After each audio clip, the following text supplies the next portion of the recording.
Hello everyone and welcome to this edition of the Primetime Newscast in the English language on Canal. The International will begin with our top stories.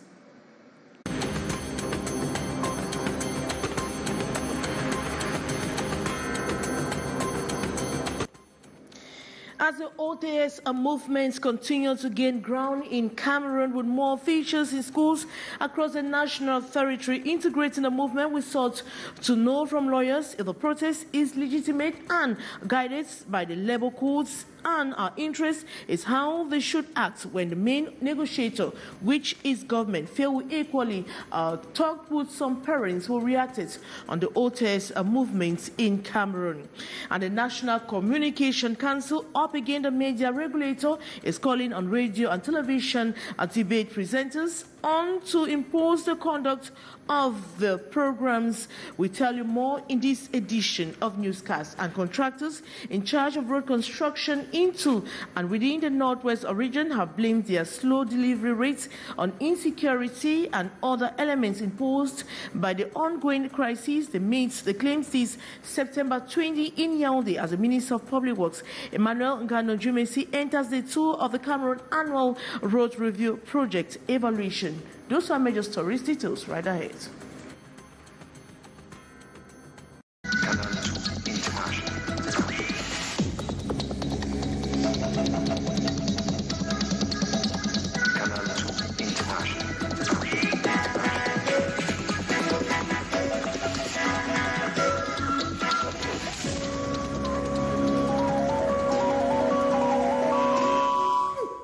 Good evening once more. As the OTS movement continues to gain ground in Cameroon, with more teachers in schools across the national territory continue to integrate the movement, we sought to know from lawyers if the protest is legitimate and guided by the labor code. Another interest is how they should act when the main negotiator, the government, fails. More in the following story.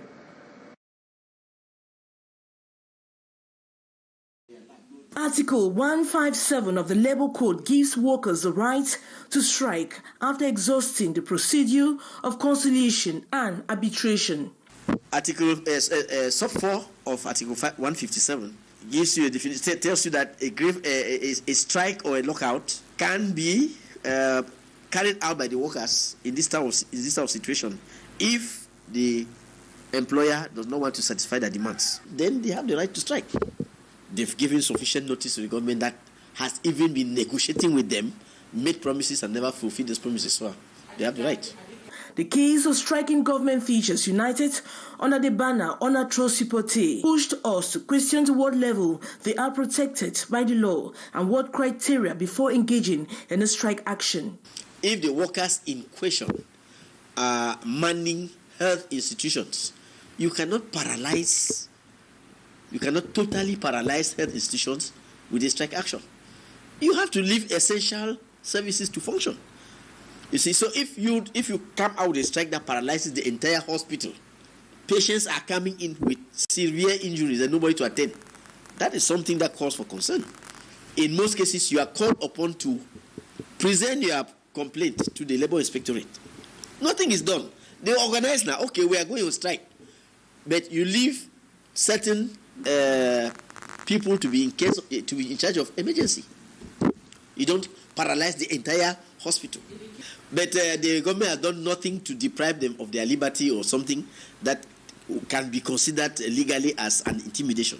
And when government acts as negotiator and fails, the government negotiates and doesn't want to satisfy, to respect the terms of its negotiation, well, the workers can continue in before the arbitration chambers of the Court of Appeal, where they can obtain a judgment that can be used, that can be enforced against their employer to obtain payment.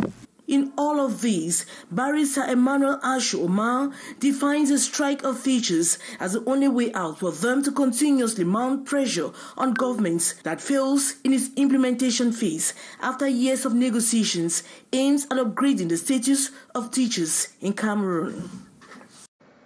Civil society activists and some parents have equally decried the strike of teachers by teachers of secondary school. Teachers movement OTS, which they say will certainly have negative impacts on the educational performances of children. They have lambasted government for neglecting the teachers and urged the powers that be to redress the teacher situation so they can resume work fully. More with our reporter, Gladys Ambotiba.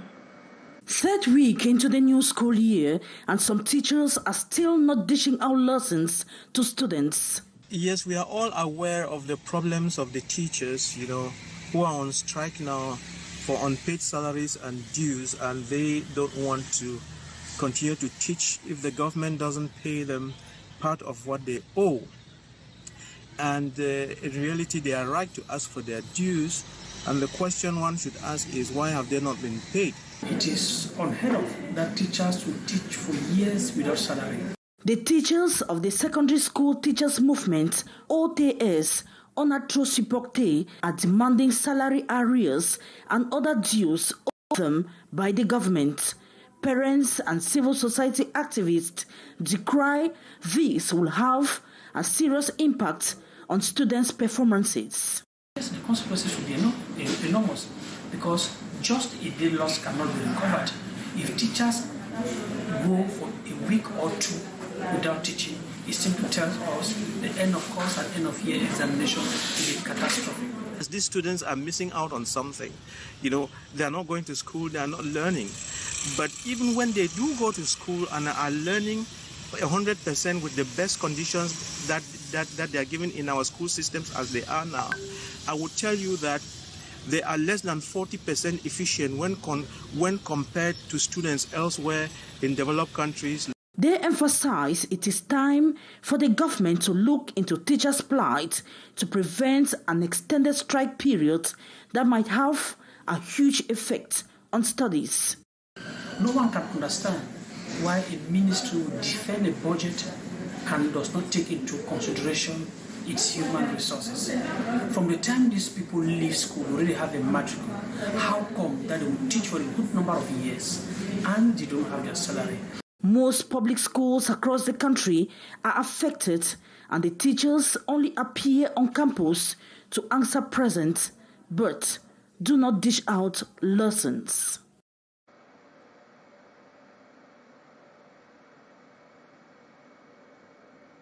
Reckless driving in Cameroon's economic city Douala has reached an unbelievable degree, especially during rush hours. Many school children are known to have died, with many sustaining serious injuries after surviving in a bid to ensure safety of students in the city of Douala. Features and also benevolent groups of persons are helping students to cross the road in order to avoid road accidents. More was student journalist Aisha Tao. Urban disorder, coupled with the absence of road markings and traffic lights in some parts of the town, are the main causes of road accidents in the city of Douala. And so, to curb the rise in city accidents and ensure the security of pupils and students, staff members of some schools are helping children cross the roads to safety. From what I read in the office, I see that there have been about 3 cases of accident. Motorcycles pushing down children. That's why I decided upon we as a team. We decided that immediately it's 2 o'clock. We start regrouping children so that we make them cross all as a group. Parents too are preoccupied with this situation. That's why parents who operate businesses around schools are equally helping children out. The child is for everyone, and my children's school year. As I am near the school, we help them cross. Others went talking with the school principal of his children, proposing to create a security committee in charge of students. I invited my children's school principal to create a security committee in charge of helping students to cross. The poor state of roads, absence of road markings, and urban disorder are all responsible for accidents in the city. The National Communication Council, the NCC, is up again. The media regulator is calling on radio and television debate presenters on to impose the conduct of their programs. These as audiovisual debates are becoming arenas of hate speech, discrimination, tribal conflicts, and a lot more. As they suggest a good choice of panelists, their communique also announced sanctions for those who will not do their job well. More with our reporter, Beatrice Ngamu. Debates are often rife with opinions, explanations, points of views, which at times is exaggerated and provocative, but can also go without insults, defamation, or offense against persons or communities. But that is not what we see on TV sets. Listen on the radio. Audiovisual debates have become arenas for hate speech, tribal conflicts, discrimination, and other, instead of being constructive as they educate and sensitize, pushing for better understanding and changing. The choice of panelists at times responsible for this. Persons who at times change the topic of discussion and argument to testimonies, sentiments, who I am, derailing. And you find almost the same persons over and over because of their availability, but at times not suitable for the argument. The presenters at times also get carried by the debate. The arguments outsmart them. To avoid this, the moderator had to maintain the conduct and insist on the principles. The journalist should follow the principles from the beginning. Questions like listening attentively, imperative for the presenter. Today, mediocrity has also found a settlement place in the media world, and many are falling for them. But the media regulator, the National Communication Council, in a release says audiovisual debate presenters must take their responsibility or face sanctions. As you heard in that story, TV debates are fast becoming a cause for concern as viewers are served with what social critics have described as dry, apposiac jabs. Often TV hosts are embarrassed on the attitude of some of their panelists who go overboard, threatening a boxing bowl. Fro William talked with some of them on the streets of Douala. His story.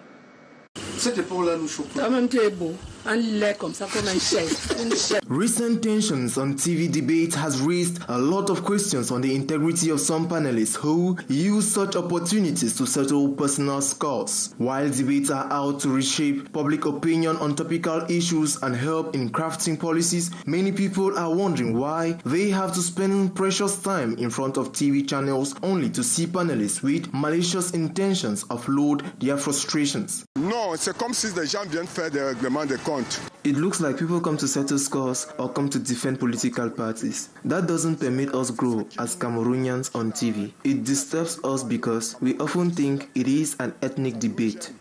Parce qu'à tout moment, nous constatons que c'est comme si c'était un débat d'ethnie. The emotional outbursts on the different topics by the different panelists has caused some listeners and viewers to lose their appetite to either watch the television or listen to the radio. At the end, we discovered that we were just there to listen and get to know about some certain points, but that does not really attract a change. Many critics of media management throw the blame on the host who often fails to do a briefing with panelists before their program. According to them, this will help give an orientation for each and every panelist to drive his message across.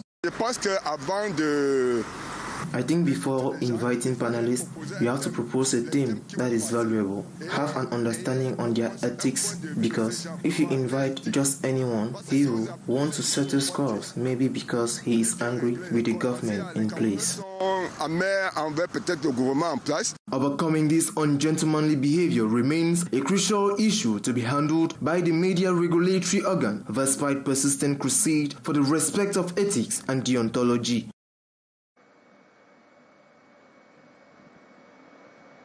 Contractors in charge of road construction works into and within the Northwest region have blamed their slow delivery rates on insecurity and the other elements imposed by the ongoing crisis in that part of the country. They made the claims this September 20 in Yaoundé as the Minister of Public Works enters the tour of the Cameroon Annual Road Review Project evaluation by the state in the Northwest region, West, East, and Littoral region. Details with our students, journalist Chelsea Cohen. Her story.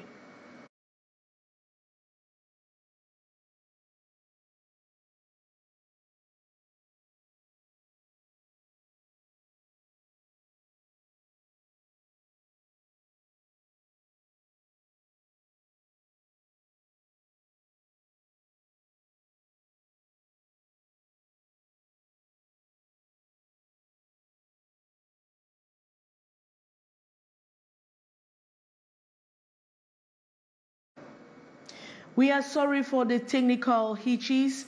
We'll come back to the same story. Contractors in charge of road construction into and within the Northwest region have blamed the slow delivery rates on insecurity and other elements imposed by the ongoing crisis presently that has had a grip in that part of the country. More with our students, journalist Chelsea Cohen. Her story.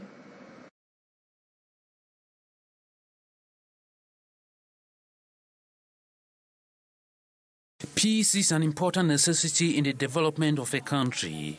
For some years now, Cameroonians, especially those in the Northwest and Southwest regions, have not enjoyed this commodity. It is against this backdrop that Life Aid and other civil society organizations, alongside the Ministry of External Relations, are coming together in a common platform, baptized Strategic Dialogue, to help promote sustainable peace in the country, as the country joins the world to commemorate World Peace Day this September 21st. So commemorating the International Peace Day together with the Ministry of External Relations and other stakeholders, national and international organizations, is a way for us to say we love peace. We want to stand for peace, not in dispersed ranks, but to stand for peace together. Many have lauded the initiative as that which can help reduce violence in some parts of the country.